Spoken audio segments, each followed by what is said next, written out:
amigos, ¿qué tal? Bienvenidos a Cambio de Agujas. Hoy con nosotros tenemos el placer de volver a tener maquinista aquí en el estudio. Padre Roque, ¿qué tal estamos? Muy bien, genial. Me alegro. Muchísimo de esta invitación. Me alegro muchísimo. No, muchísimas gracias por venir. Ah, bueno. No, oye, Sí, yo, me ha encantado, un placer.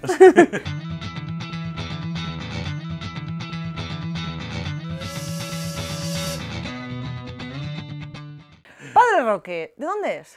Soy de Villena, de un pueblo de la provincia de Alicante. Diócesis de Alicante. Bueno.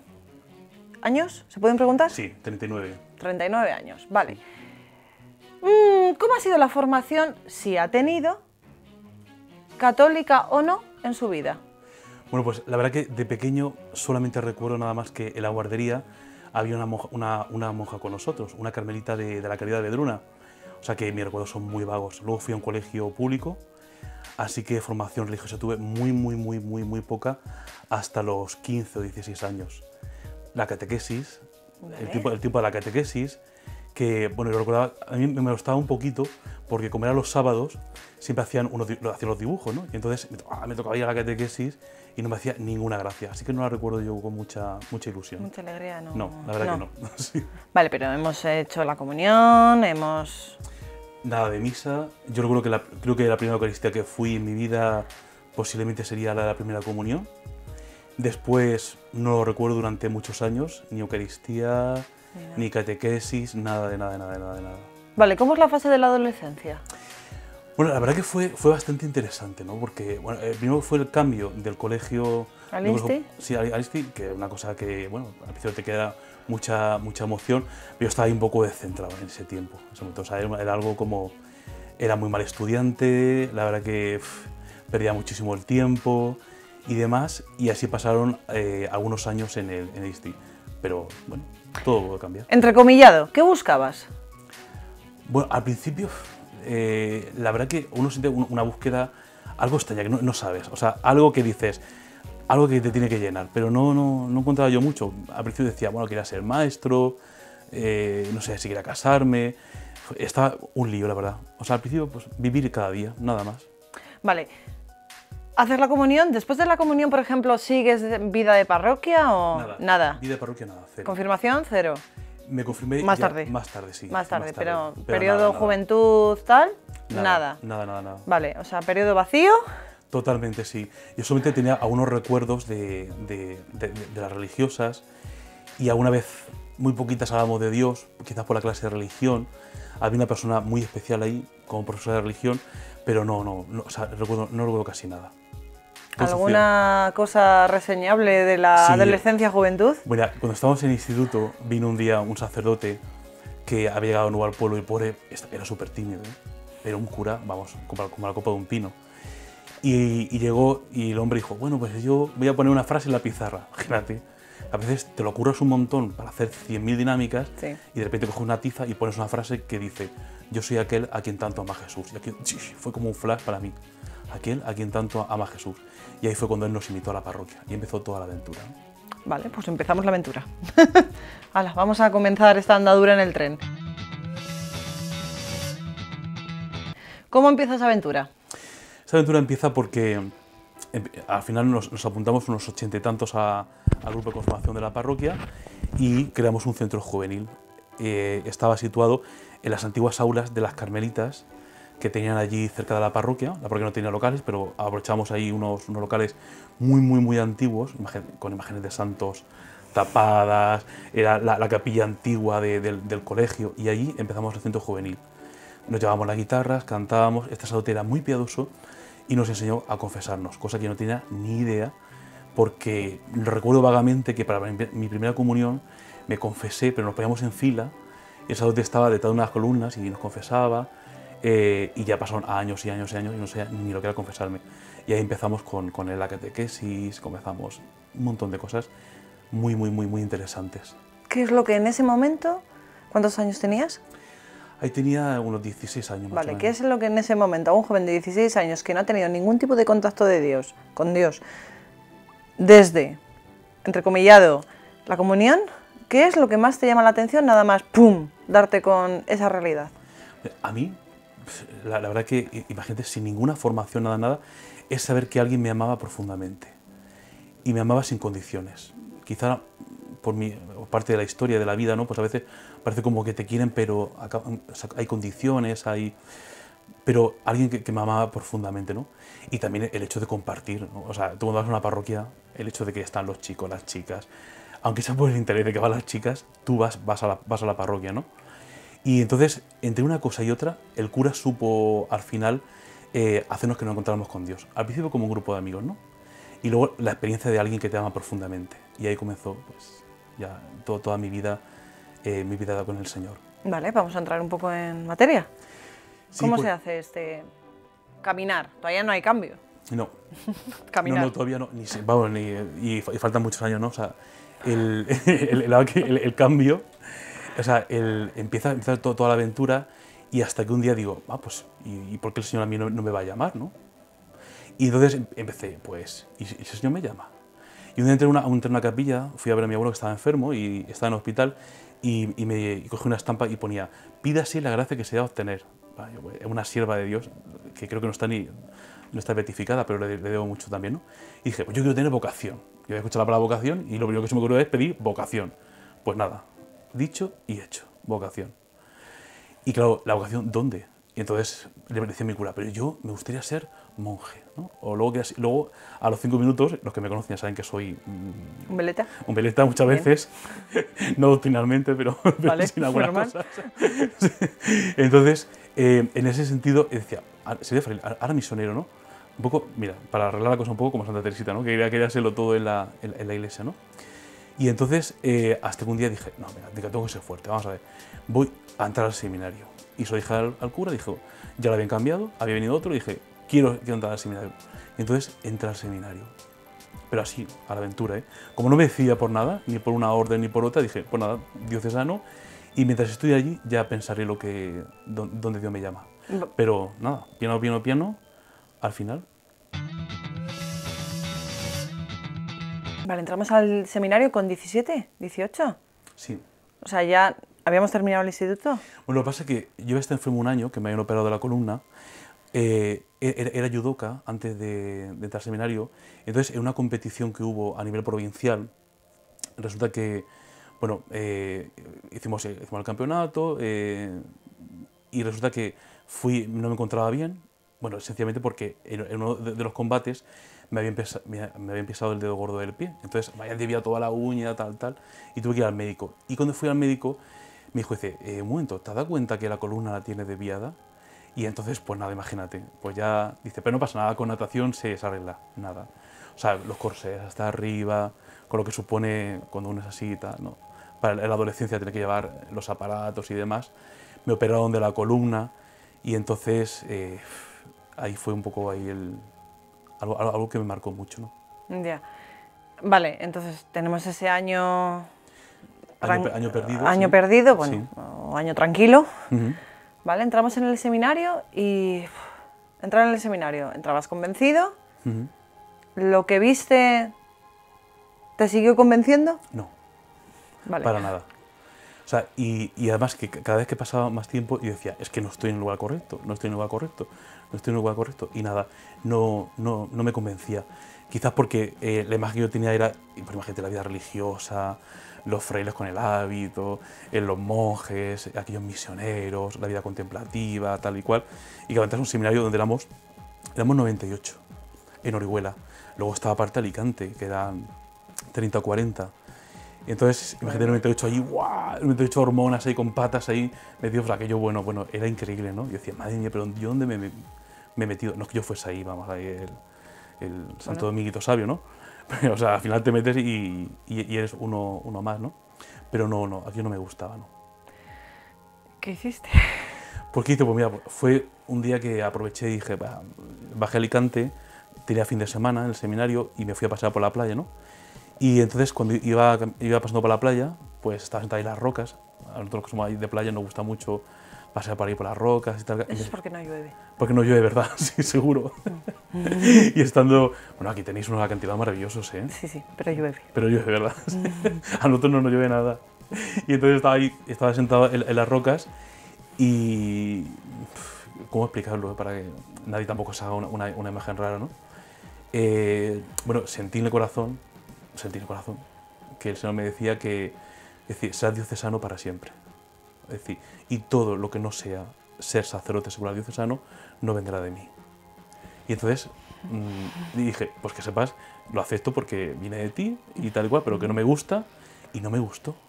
Y tardó muchos años en gustarme, incluso siendo ordenado.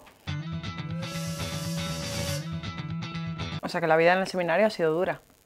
Ha tenido momentos, es que a lo mejor los que me conocen dirán, pues esto se lo pasaba bomba, ¿no? Porque lo he pasado siempre muy bien, ¿no? Pero ha habido momentos en los que no, era difícil, ¿no? Se hacía difícil porque parecía como que todo tu yo ideal, todo mi yo ideal, perdón, se iba destruyendo, ¿no? De lo que había pensado, de lo que había imaginado, todo se iba destruyendo. Y al final me daba la sensación, por mi culpa, ¿no? No por culpa de nadie, ¿no? Cada uno es responsable de sus actos, ¿no? De que la única escapatoria posible era vivir en mediocridad. Qué duro, ¿no? Sí, es duro, sí. Vaya cruz. Parecía un poco como la única opción, ¿no? Vivir un poco así en mediocridad. Y llegó la ordenación sacerdotal. Vale, dime que la viviste con algo de alegría. Sí, bueno, Vale. te voy a decir que he vivido mi vocación con mucha alegría, de verdad. Aunque tuviese esa duda, ¿no? De que a veces la mediocridad era quizá el único camino posible, ¿no? Entonces fui ordenado sacerdote y bueno, me destinaron a una parroquia de vicario, estuve 3 años, pero a los 3 años mi compañero, uno de los compañeros del pueblo, se seculariza. Y entonces me pide el obispo y dice, bueno, como la gente en el pueblo se va muy bien contigo y has conectado muy bien con la gente del pueblo, dice, pues la mejor solución es que te bajes a la parroquia y que te hagas cargo de ella. Entonces, con 28 años, me nombraron párroco de una parroquia de 7.000 habitantes. Entonces tuve que irme a ayudar. Y ahí estuve 7 años de párroco. Y ahí fue donde sucedió el cambio de agujas. A ver, vale, 27 años, es que somos chiquillos todavía, con 27 años. ¿Cómo se te hace la responsabilidad de llevar una parroquia? Después de haber llevado la cruz entrecomillada en el seminario, ¿cómo se hace cómo llevas? Mira, hoy lo pienso y creo que es una locura. Con 27 años hacerse cargo de... Quizás porque nuestra madurez no es la de las personas de hace muchos años. Y con 27 años, una parroquia así es algo que se te hace demasiado grande. Y entonces, el problema también es que si estás mucho tiempo, muchos de los errores porque estás aprendiendo a ser sacerdote. Y muchas de las cosas te pueden ser como algo pesado que te pueden acompañar durante mucho tiempo. Y ya eran 7 años, ¿no? Bien, lo recuerdo con muchísimo cariño, ¿no? Y con la gente, bueno, la verdad Genial. que genial, muy bien, genial. Pero sabía que yo no estaba viviendo mi sacerdocio como tenía que vivirlo, ¿no? O sea, imagínate, ni vestía de sacerdote, incluso, bueno, a veces con el pelo me había hecho unas mechas. Bueno, unas cosas. Una vez me hice incluso un tatuaje, ¿no? De esto que luego al tiempo se borró, gracias a Dios. Gracias a Dios que se borró, porque si no... Pero bueno, no pasa nada. Y no, la verdad que no. O sea, a veces llegaba tarde a misa, nunca me sentaba a confesar, no sé, era hacer de todo menos lo propiamente ser sacerdote. Y así aproximadamente durante 8 o 9 años. ¿Se produce el cambio? ¿Cómo? Bueno, pues no voy a dar muchos detalles por la persona que puso Dios en mi camino, pero bueno, resulta que una vez conocí pues, a un grupo de personas de mi edad en aquel momento, y entonces le dije a uno, te tienes que confesar. Bueno, entonces había una vida bastante difícil, ¿no? Y bastante ambigua en muchos sentidos, ¿no? Bueno, pues nada, se confesó tal y cual, y pasaron, entonces eso había sido casi al principio del ministerio sacerdotal, y cuando yo iba ya a la parroquia 5 o 6 años, en la parroquia, entonces él apareció. Dice, ¿te acuerdas de aquella confesión, de aquel tal? Pues vengo a devolverte el favor. Como, dice, no te veo bien, lo siento, no te veo que estés viviendo sacerdocio como tienes que vivirlo, o sea, no, Roque, algo te pasa, ¿no? O sea, van mal. Por donde vas, van muy mal. Fíjate una cosa que la gente ya se da cuenta, ¿no? Por donde vas, van mal. Y entonces, nada más y nada menos que me propuso tomarme un café. Pero, ¿el café dónde iba a ser? En un centro del Opus Dei. Bueno. Piensa que quizás a veces por prejuicios o por historias, lo que menos piensa un cura que va con vaqueros, camiseta y un tatuaje y demás, es acabar en un centro del Opus Dei. Bueno, pero acabaste allí bien. Así Acabamos que en un centro de la obra Sí.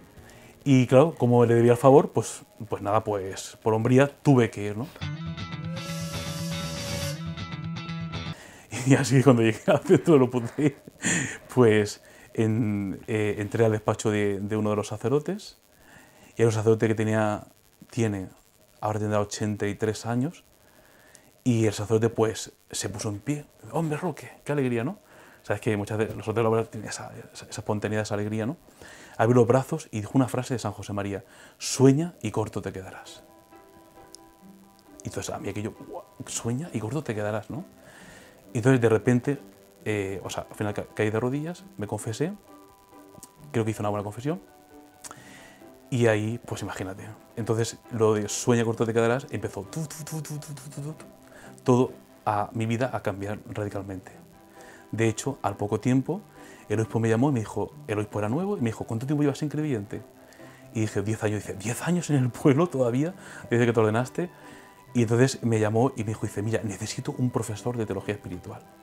Así que necesito que me hagas un favor. Sí, dígame, padre. Era un día de hogueras. Y sabes que hay, bueno, ahí en Alicante las hogueras son súper famosas, tal. Y estaba la famosa música de tan, tan, tan, tan, tan, tan, tara. Y entonces, ahí, imagínate, entre las hogueras, ha habido bendecir una, pues entramos en un despacho que era un dispensario donde entraban las enfermeras y tal. Y me dice, ¿quieres ir a Roma? Y así que salí de un pueblo y me dirigí a la ciudad de Roma. Así que... Vale, pero en Roma, aquí hemos tenido opiniones para todos los gustos de Roma. Sí. ¿Sabes que está el famoso, la famosa de Roma locuta fede perduta, ¿no? Que se dice. Cuando llegué a Roma, lo primero es la cura de humildad. Porque tú eres el párroco, estás en una parroquia, tú estás acostumbrado a mandar, a dirigir, más o menos, porque luego en el fondo a veces no siempre es el que...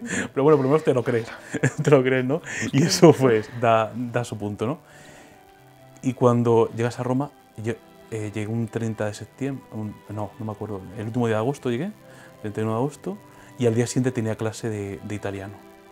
Entonces, mi primera experiencia fue con la mochila al cole. Y llegar allí y decir, buongiorno, mi chiamo Roque. Y claro, yo decía, por favor, no puede ser verdad esto que me esté pasando. O sea, de una parroquia, de ser el párroco, a estar ahí sentado en un pupitre, como aquellos de una serie que hay por ahí, muy antigua, ¿no? Que los pupitres antiguos, que bajabas así la madera, tal, que parecía que San Ignacio de Loyola y en cualquier momento iba a entrar a la clase a saludarnos. Y entonces ahí empezamos el tiempo de Roma, que fue, creo que una experiencia muy bonita. Bueno, bien, menos mal.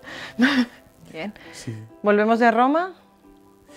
Bueno, en el tiempo de Roma pedí la admisión al Opus Dei. Sí, pedí la admisión como agregado del Opus Dei. Yo recuerdo que fue muy simpático porque entré a una carta que escribimos al padre, al pelado del Opus Dei, y entonces pedí la admisión y el sacerdote que estaba a mi lado me dijo, ¿quieres pedir la admisión como agregado? Sí. ¿Sabes a qué te comprometes? Y dije, no. Entonces cogió el folio y dijo, ¿pero vas a escribir la carta? Sí. ¿Seguro? ¿Pero sabes a qué te comprometes? No. ¿Pero no te importa? No. Me fío de Dios, ¿no? Y entonces escribí la carta, la firmé y entonces comencé esa aventura de agregado del Opus Dei. Y luego me fui preguntando y demás, y de igual. Pero creo que fue un acto de confianza. Se lo debía al Señor. Se lo debía al Señor precisamente porque en algunos momentos de mi sacerdocio resulta que tenía una estampa como de San José María, ha repartido tantas estampas, pues siempre quitas una y te aparece otra. ¿Sí?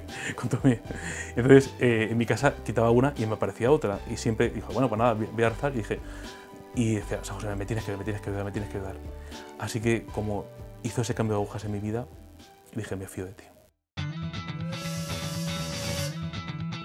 ¿En qué se manifiesta? Vamos a ir un poco a lo práctico, ¿no? Al que nos está viendo ahora mismo y dice, vale, sí, perfecto, pero ¿en qué se manifiesta?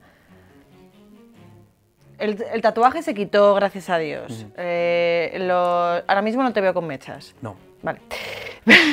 No tengo muchas canas, pero... No, ninguna. Ninguna. Sí. Vale. ¿En qué se manifiesta? Cosas que uno exteriormente que te conociera dijera, o dijese, pues mira, Roque ha cambiado en 2 puntos, plin, plin, plin. Pues externamente la forma de vestir. Vale. Que claro, para muchos era chocante decir, de negro riguroso, pero de negro total. Sí, de negro. De negro. Y luego la forma de celebrar la misa y que me sentaba a confesar y que me veían rezando. Ya. O sea, eso ya le chocaba mucho. Es decir, eso está que ya no baja corriendo a las 9:05, cuando la misa era a las 9, sino que ya baja un rato, está confesando, está rezando, está con el oficio, ahora va vestido de negro, celebra la misa con más serenidad, con más calma. Decía, este le ha pasado algo. Bueno. ¿Qué haces ahora? Bueno, pues cuando volví de Roma, el obispo me nombró párroco de San Juan de Alicante. San Juan de Alicante, bueno, es una ciudad de 26.000 habitantes y me encomendó que diese clase de teología espiritual. Y aparte, llevo lo que es el secretariado de Pastoral de la Salud, ¿no? Junto con eso, pues llevo un programa de YouTube, un canal de YouTube que se llama Master Church, donde cocinando hacemos entrevistas a la gente. Tenemos un proyecto que se llama Proyecto Etcétera. Trabajo también para Radio María. O sea, es algo de verdad que jamás me lo imaginaba, ¿no? Que antes, para hacer dos cosas, era imposible llegar y que ahora de repente mi vida, con oración, con piedad, con formación y con dirección, pudiese llegar a tanto. O sea, fue lo de sueña y corto te quedarás. Vale, pero importantes todos esos puntos que has dicho, porque a veces es verdad que el católico practicante y comprometido se mete en 15.000 historias y se nos olvida. Pues a mí me gusta mucho el obispo Bantuán, Dios y no las obras de Dios, y es verdad que a veces nos metemos en las obras de Dios, pero tú has dicho ahí unos puntos que quiero que repitas. Sí, bueno, es el tema de la oración, el tema de la dirección y la formación. Eso es. Por supuesto, y los sacramentos, evidentemente. Pero es que, ¿sabes lo que pasa? Que el Concilio Vaticano II nos dijo a los sacerdotes que no era solamente el tener un organigrama, es decir, que es muy importante, o sea, tenerlo, ¿no? Nosotros esta mañana lo hemos hecho para la parroquia y para mi vida. Hay que tenerlo. Si no tienes un organigrama, no sabes ni lo que tienes que hacer. Yeah. Pero no es fundamental, ¿eh? Tú puedes tener organizado y ser todo muy maleable. Y tampoco dice la práctica de piedad. Dice, por muy importantes que sean, que nunca tienen que desaparecer. Sino es cuando eres capaz de escuchar a alguien que te dice en cada momento, esto sí, esto no, esto sí, esto no. Ahora para y siéntate conmigo. Ahora reza y ahora reza.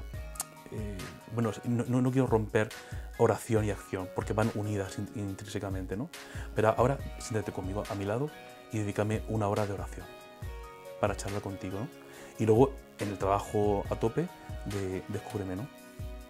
A mí me da atención porque unas cosas que me decían cuando con el tema de Sagrado Opus Dei, me decían, pues una cosa muy importante que tienes que hacer es dormir todos los días 7 horas y media y para poder descansar y rendir al siguiente, ¿no? Cosas así, muy prácticas que te ayudan. Católico de a pie, que anda en búsqueda, que no va a misa, pero que se siente católico, que en algún momento de su vida tuvo a Dios, ya sea por tradición familiar, por un momento de contacto con la parroquia, que merece la pena. ¿Tú tienes a ese católico? Dios merece la pena, merece la vida. Dios totalmente, ¿verdad? Es algo... es que para conocer a Dios hay que tener experiencia de Él. Es que, fíjate que yo me dedico a dar clase de teología y siempre digo a los alumnos, de todo esto pues se puede quedar aquí, pero si no tienes experiencia con el misterio, no tienes experiencia con Dios, no sirve de nada. Es que no sirve de nada. Cuando conoces a Dios, allá estábamos asomados a uno de los acantilados de Ribadesella y a mí me recordaba cuando Carl Jung, uno de los discípulos de Freud, decía que es tremendo y fascinante. Cuando tienes experiencia de Dios, te fascina, dices, madre mía. Repitamos el programa. Master Church. Vale. Church. Pero bueno, la hermana Claire lo conocerá mucho mejor que yo. Seguro. Gracias, padre. A vosotros, de verdad. Gracias.